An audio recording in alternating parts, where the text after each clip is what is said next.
proper way to react to any of the emergency situations portrayed on the video could save your property or your life. We hope you don't think it can't happen to you.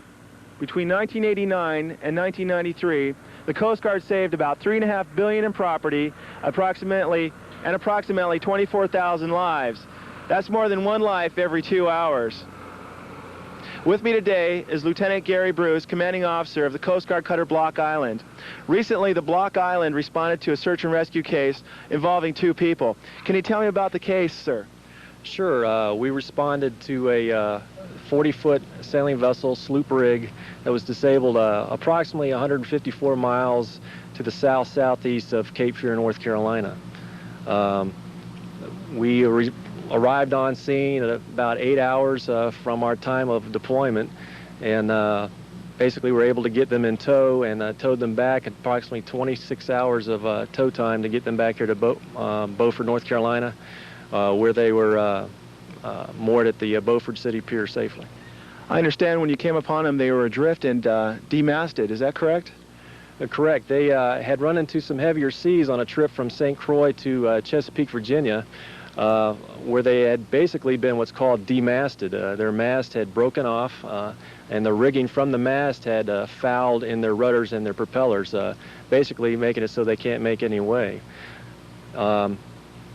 When they were in distress, they were unable to get a hold of anybody except for a naval vessel by the name of USS John L. Hall. It just happened to be on scene. And that brings the importance of having safety gear on board, because if it wasn't for that Navy vessel, they may not have been found. I understand that they were not carrying an EPIRB on board. Would that EPIRB have helped them if they were in a life and death situation involving a Coast Guard rescue? Yes, it would have. And first of all, I'll explain to you what an EPIRB is. It's an emergency position indicating radio beacon. This is required on almost all of our commercial fishing vessels and towing vessels and the like. And what that does is anytime they're in distress, puts out a radio signal that tells a Coast Guard unit and different communication entities where that vessel is. In some cases, depending on the type of EPIRB, who that vessel is, and where they are in distress so that we can respond to them on time. I see. A very successful ending to a possibly dangerous situation for those 2 survivors. And yes, it was. Very fortunate for them. A happy ending for those 2. Yes, it was. Definitely. Thank you, sir, for joining us today. Welcome. We here at Coast Guard Group Fort Macon firmly believe that an ounce of prevention is worth a pound of cure. In other words, know before you go. Thank you for being here with us tonight, and I look forward to seeing you next Tuesday evening. If you have any questions or comments, don't hesitate to call me here at the Group Fort Macon. My phone number is 919-247-4594. For the Group Commander and your Coast Guard, I'm Ensign Andre Bilodeau, wishing you a good evening.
Hello, good evening, and welcome to your Coast Guard.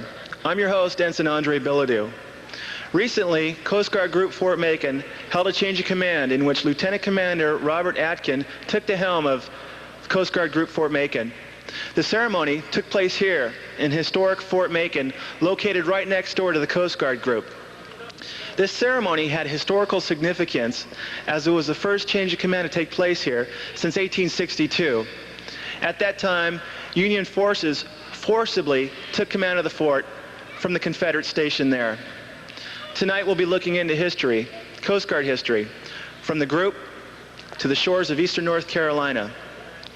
We'll also include a segment on Coast Guard involvement during D-Day, the invasion of Normandy, which took place nearly 50 years ago. But before we look in the Coast Guard's past, let's meet the new commanding officer, part of the Coast Guard's future. That would be Lieutenant Commander Robert Atkin. If you thought drinking and boating are supposed to go well together, it's time to think again. Bottoms up can have a deadly meaning when you combine boats and booze. Alcohol is a factor in 1/2 of all boating deaths. That's a sobering thought. For boaters, alcohol and water aren't a good mix. And it's best to know before you go. A message from the United States Coast Guard. With me tonight is Lieutenant Commander Robert Atkin. He brings with him a wealth of experience in Coast Guard operations and law enforcement. He's come to us from Miami, Florida, where he served as officer in charge of the tactical law enforcement team. Another job he held was as commanding officer of Station New York, the 9th busiest search and rescue station in the United States. Welcome to your Coast Guard, Commander. Thank you, Andre. Sir, what are your impressions of the local area and the local Coast Guard mission? I've got to say that I'm thoroughly impressed with everything that I've seen since I've been here. People are very friendly, warm and accepting. My family and I have been readily accepted into the community and just overwhelmed by that. The boating community appears to have the same sense of community. They help each other out, they contact us and provide assistance to us. And the other law enforcement and search and rescue entities in the area have also been outstanding in their cooperation and assistance with the search and rescue cases that we've prosecuted since I've been here. There's really a lot of different cases that I could go ahead and describe for you, but I think then I might be leaving somebody out, and I'd rather not do that. Right. The Marine Corps Air Station at Cherry Point provides helicopter assistance, and really all the state, local, and other federal agencies in the area have provided just a tremendous amount of assistance and help us do the job throughout the coastal Carolina region. Great. Commander, you've had extensive operational experience and law enforcement experience in your other stations such as New York and Miami. Do you plan on taking any of those experiences and incorporating them here at Group Fort Macon?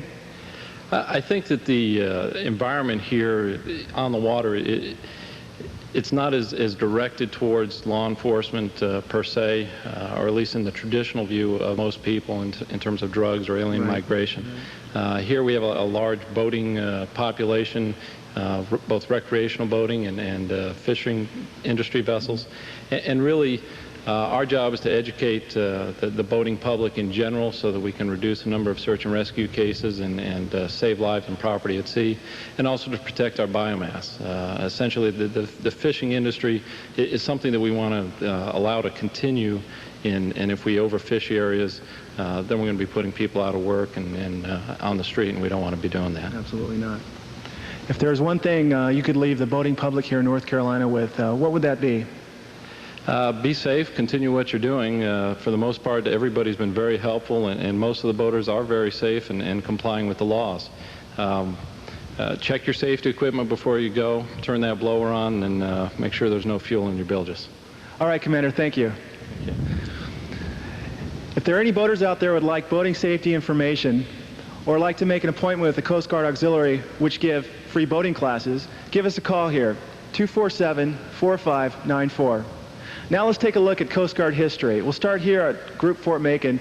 We have a historical boathouse which dates back to the 1930s and is actually still in use.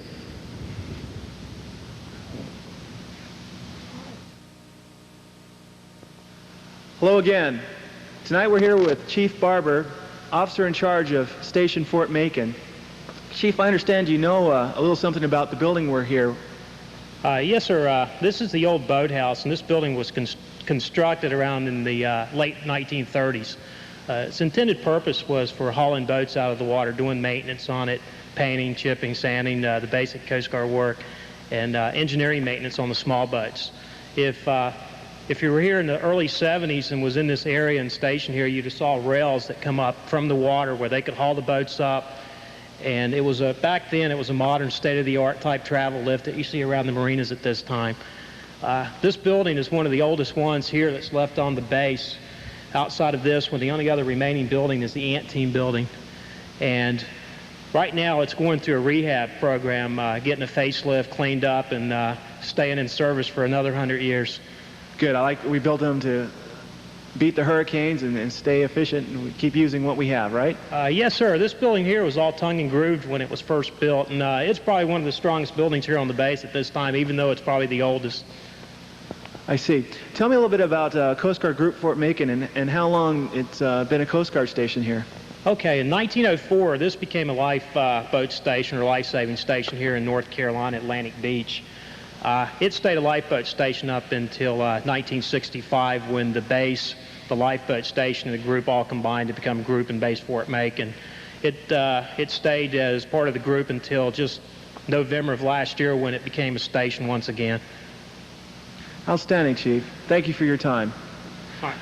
Well, now we'll go to the Maritime Museum in Beaufort, North Carolina, and visit with Connie Mason and the Coast Guard wing they have there. Before you hit the water this year, there are a few things you should remember. First, test your equipment before the elements do. File a float plan with someone you trust, and always check the weather. Finally, if you're boating drunk this year, you'll be boarded, then you'll be busted. Know before you go. We want you to survive the summer. Hello and welcome to the Maritime Museum here in Beaufort, North Carolina. The museum here has dedicated a whole wing to Coast Guard history. With me is Connie Mason, the museum historian. What can you tell me about the Coast Guard tonight? Well, it's nice to have you here, Andre. Thank you. Well, we have here in our exhibit, we have really a chronological panel of the early services that make up the modern Coast Guard. The first one is the United States Revenue Cutter Service, started in the 1790s by the Secretary of the Treasury, Alexander Hamilton. Father of the Coast Guard. The father of the Coast Guard. And they had a fleet of 10 cutters to begin with, and the first, one of the original cutters was the Diligence, which was built in Washington, North Carolina, and was supposed to be located in New Bern, but President George Washington decided that Wilmington would be a better place for the Diligence to sail out of, so she was down in Wilmington, North Carolina. And we have a claim to fame here in Carteret County in that Joseph Wallace was the first mate on the Diligence, and he was from Carteret County. And William Cook, the captain of that same vessel, was from the Wilmington area. And you can see that since then we've had many revenue cutters stationed in Ocracoke, New Bern, Beaufort, and Wilmington area. And the revenue cutter service was important because they got the money to run the United States after we fought for independence, after this 4th of July weekend. We fought and got our independence, and we as a colony, you know, were used to going out and blockade running and smuggling goods in. Well, after we became a nation, it was hard to get out of that mode of smuggling things in and not paying taxes, so we had to have some kind of law enforcement arm to get us to put the money in the Treasury. So the Revenue Cutter Service met that need, and that was the importance of the revenue cutters of the period. We have down here, we have some highlights of the Revenue Cutter Service. They fought the privateers in the Quasi-War with France in 1796. They fought the British in the War of 1812, battled slavers and Caribbean piracy. They collected tonnage and tariff duties, and participated in naval blockades imposed during the Civil War. And in the Civil War, they really did play a big part in that period of our history. A lot of the cutters were transferred over to the navies of both sides, right, and were used in that respect. The Harriet Lane was one that was involved with the first shot at Fort Sumter. At Fort Sumter. Right. And Harriet Lane also came here, and Fort Hatteras and Fort Clark. And she actually got a grandma, almost lost the Harriet Lane off of Hatteras, another victim of the graveyard of the Atlantic. But the Harriet Lane also won the first naval engagement at Fort Hatteras and Fort Clark, you know. So that's kind of a history of the Revenue Cutter Service in our area in North Carolina. Can you tell me what the question marks next to some of the cutters, what that means? Well, we weren't sure in our research the dates. We knew the beginning dates when they were here in the certain towns, but we weren't sure how long they stayed and just where they went to afterwards. So there is a question mark. A lot of those records have been lost over the years. Okay, great. Well, we've just taken a look at the United States Revenue Cutter Service. Now let's take a look at the Life-Saving Service. Connie, can you tell us about the Life-Saving Service? Yes, the Life-Saving Service is one of our services that has received the most attention of any of the services because it has a kind of a romantic feeling about it, and people, you know, it's kind of a heroic, kind of like the Knights of the Round Table kind of situation where especially in the Victorian era, this was a wonderful thing to write about, and the rescues, it was a heroic time in our history. But the United States Life-Saving Service was started to save lives, but also to save property. Right. There was a lot of things being lost because of the wreckage, and then the wrecks were being vandalized by people, and things were taken off, and the people who insured these wrecks weren't very happy that they were kind of being ripped off, as they say. But the United States Life-Saving Service has a wonderful history here in North Carolina. In 1874, we had about 7 stations at that period, and then it was decided that it wasn't quite enough. There were a couple of bad wrecks at that period, and then after a while, as you can see by the map, we had as many as 29 life-saving service stations here on the coast of North Carolina. They were spaced about, they tried to space them about 6 miles or 12 miles apart because they wanted, the most important function of the life-saving service was the patrol, to make sure to try to prevent boats from coming on shore and to prevent the loss of life and the loss of property.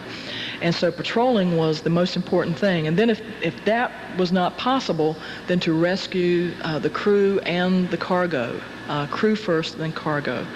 And there are many romantic tales told about the life-saving service.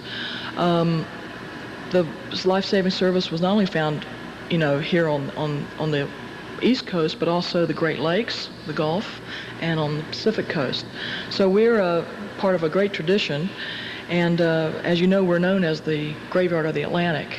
Well, here we are at our final panel, the U.S. Coast Guard, I guess January 15th, 1915.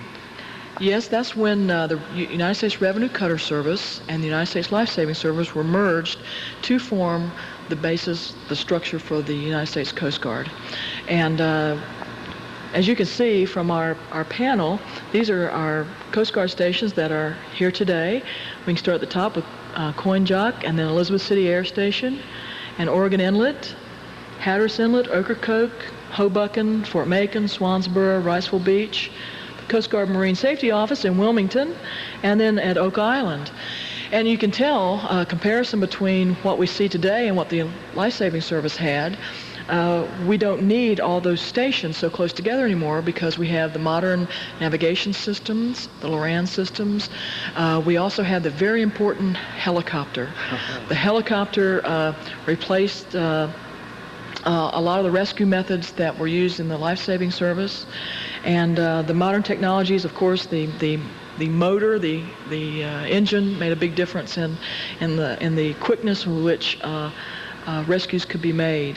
And so we don't have the need for all the stations that were needed back then. So the golden age of the beach patrol is no longer. Yes, I'm afraid that's right.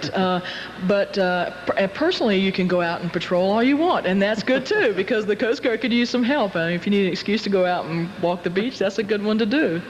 We're really proud to have one of the early Coast Guard coats here.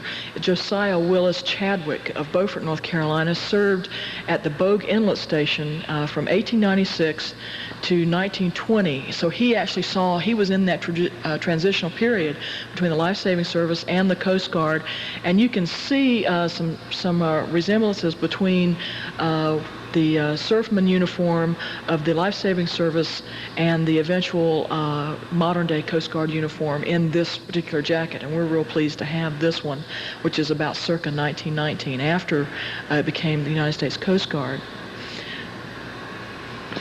You mentioned some of the surfman characteristics. Can you point out what you mean by surfman characteristics?